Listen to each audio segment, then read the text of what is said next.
Export debt adalah kemahiran yang mumpuni dari seorang entrepreneur. Dan kalau ada pemimpin yang bernegaranya memahami teknik entrepreneurship, ditambah dirinya memiliki jiwa nasionalis secara perekonomian, harusnya akan membuat negara Indonesia itu sangat makmur. Tentunya sekali lagi dipastikan pemimpinnya selain memiliki pemahaman entrepreneurship juga harus nasionalis dan tidak berhutang pada oligarki. Yang paling sulit memang untuk menang dalam pemilihan tanpa kekuatan cuan itu berat, hampir tidak mungkin. Karena itu banyak yang berhutang pada oligarki untuk cuan pemenangannya. Dan sejak saat itu dia sudah tidak nasionalis lagi. Fakta data, yang punya cuan kan hanya oligarki. Makanya politikus dan pejabat tertinggi sulit menang tanpa dukungan finansial dari oligarki.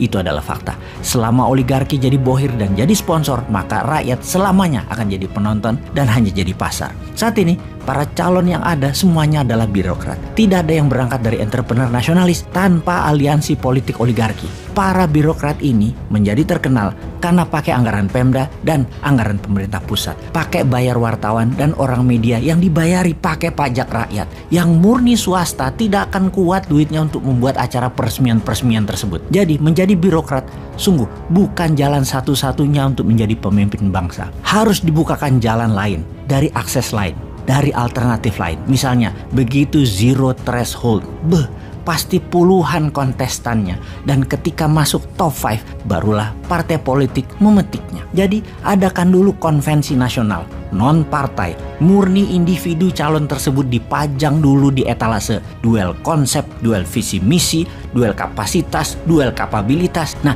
ini baru demokrasi Pancasila yang aslinya. Bagaimana kalau kita buat acara seperti itu? KPU yang mengadakan semacam acara pencari bakat atau Got Talent. Judulnya Indonesia Got Leader. Dalam seleksi, semua orang bisa bergabung dan audiensnya yang memilih untuk masuk babak selanjutnya. Sampai tersaring 10 besar. Ketika 10 besar, ya diserahkan kembali ke partai politik. Mana yang mau mereka usung. Pastinya tanpa partai pengusung pun kandidat berhak maju. Bagaimana sahabat muda? Setuju?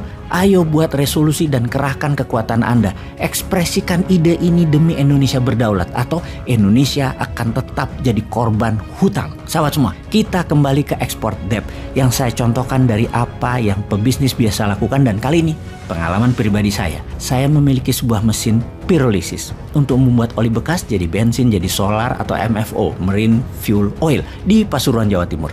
Mesin ini saya beli dari Eropa, mesin bekas yang sudah direkondisi. For the sake of discussion ya, kita katakan misalnya harga mesin ini adalah 5 juta dolar atau sekitar 70 miliar rupiah.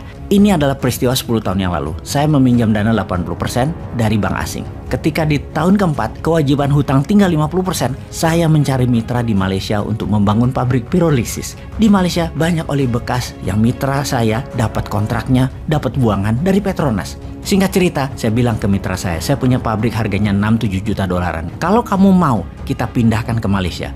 Mitra saya dapat 80% saham, saya hanya 20%. Tanpa keluar modal mitra saya tersebut. Dan tak lama mitra saya dapat pinjaman bank, kira-kira 80% dari nilai proyek tersebut. Pabrik itu sekarang masih jalan, namun kapasitasnya tinggal hanya 40%. Harusnya sih sudah diamortisasi, sudah nol nilai dagangnya. Intinya hutang saya dengan jaminan pabrik di Pasuruan tersebut lunas pada bank dan juga plus profit.